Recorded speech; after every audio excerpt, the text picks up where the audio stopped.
Aloha, and welcome to our informational webinar on the 2015 Request for Proposals, or RFP, for the Pillars of Peace Hawaii program.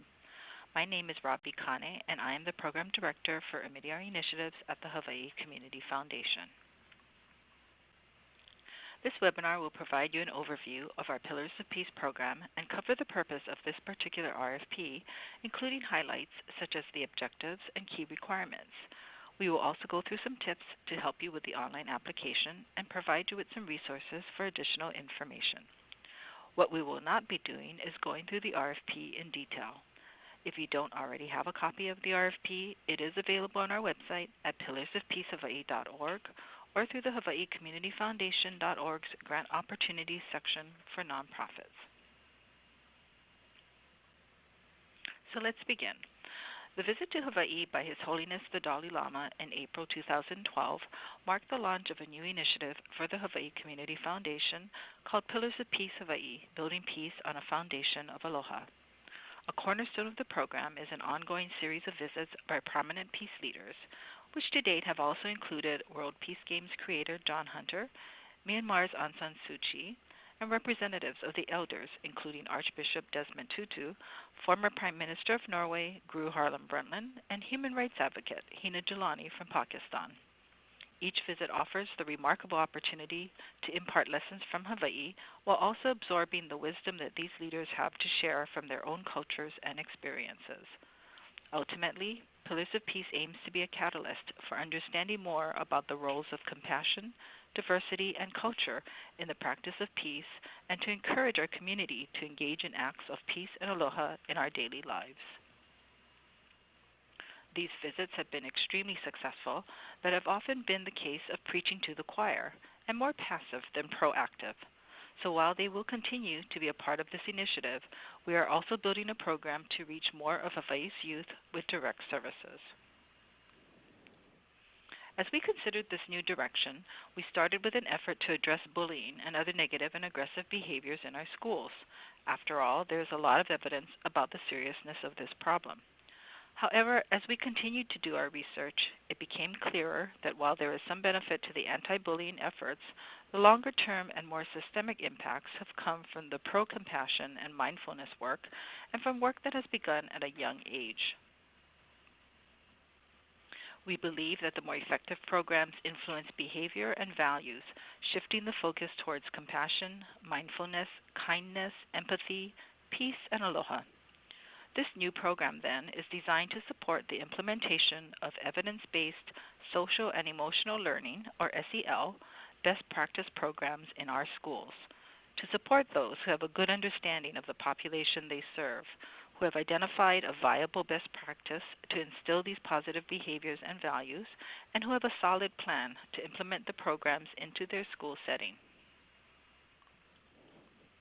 More specifically, we hope programs that are supported through this RFP will lead to decreases in the number of bullying incidents and other risky, disruptive, and aggressive behaviors, increases in community contributor skills and positive behaviors in our youth, including respectfulness, cooperative resolution, and responsible and ethical behavior, improvements in academic performance, and a sense of safety and well-being for our young people. The program is available to private or public schools in Hawaii or nonprofits with a school partner. As research has shown that this type of behavior is best addressed at a very young age, preference will be given to those serving students in grades 8 or younger. As we hope to support those who have a good understanding of the community they serve and are able to identify possible programs that have a good chance of success, preference will also be given to those who can show that they have participated in training programs to help them gain this understanding. These are preferences and not requirements. But of course, if you have a current outstanding final report due on an existing grant with the Hawaii Community Foundation, you will not be eligible for this grant. This only applies if a final report is overdue at the time of the deadline to apply for this program. There are a few key points that we will be looking for as we review your proposals. We will be looking for those who are clearly able to provide the following. First, a realistic and clearly stated one-year goal for the program that contributes to a long-term vision to increase social and emotional learning and compassionate and mindful behavior in Hawaii's youth. Unfortunately, at this time, we are only able to support a one-year grant. As such, we are really interested in how successful you are at getting the program started in your school, learning from any challenges, and making adjustments as needed. We are also interested in your goals for your students and how you hope to measure impact and results, but we do not expect to be able to see long-term behavior changes in the student participants in a year. Your write-up should demonstrate that you have an understanding of the needs of your students and school community, as well as ideas for addressing those needs through this project. You should clearly explain how your strategy for selecting the program and developing an action plan aligns with the needs of your students. And you should describe a plan for implementation that includes a strategy for continual review and assessment as needed. We will also be looking for evidence of support from key leadership at the school to do this work.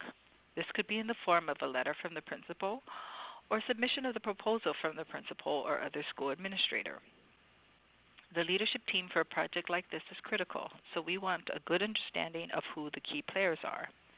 If you are working in partnership with others, it is important to explain who they are, why they are important to the program, and what their roles will be. We also will need an agreement or letter of commitment from the partner to confirm their participation in the program. To get credit for the preference around training, you should provide confirmation of participation in a Seeds of Peace or other similar SEL workshop or professional development training. For the description of the actual project, it is important to provide documented evidence or research demonstrating the effectiveness of the program you have selected. Your implementation plan should be clear and include major activities, timeline, key milestones to track progress, and a strategy for assessing and analyzing your progress to make adjustments as needed in your plan along the way.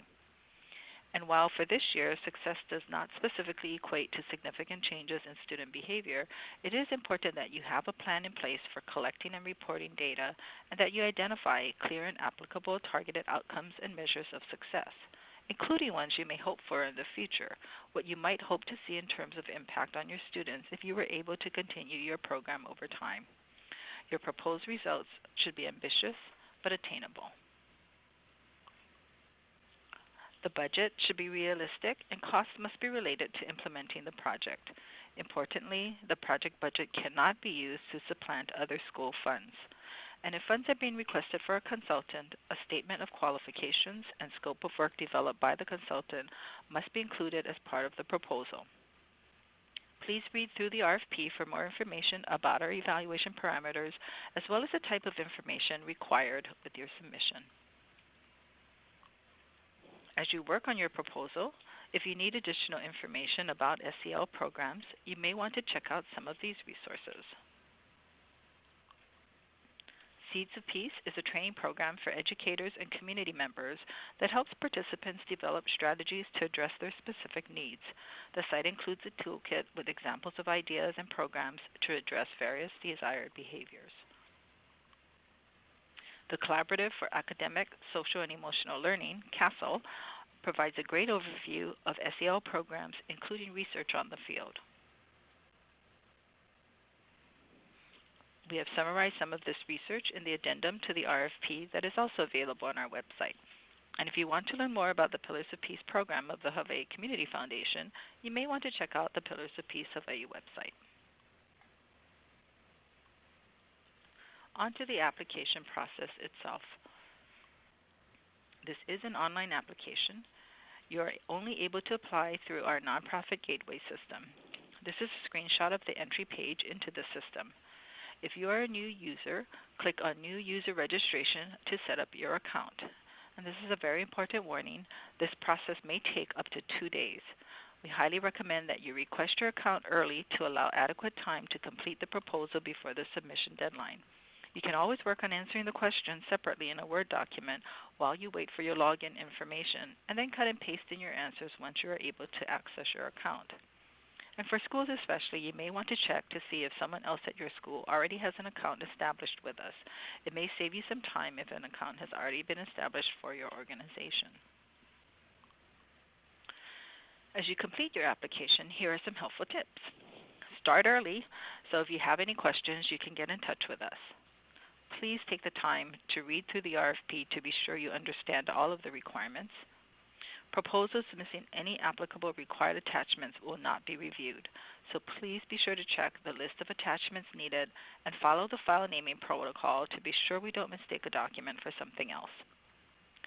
The online application has fillable boxes with character limits. It may be easier to draft your answers in Word and then copy and paste them into the form. However, the character counts in Microsoft Word do not match the character counts in the application, so please be sure your text fits the space provided. You may need to make edits once you copy it into the application. We do recognize the significance of diacritical markings in written Hawaiian. However, the online application system is unable to accept these. Please do not include these in your narrative because it may cause errors in the way the system processes your proposal. And having read and written so many proposals over the years, I find the one most helpful tip is for you to have someone else, someone not familiar with your project, read your proposal before you finalize it.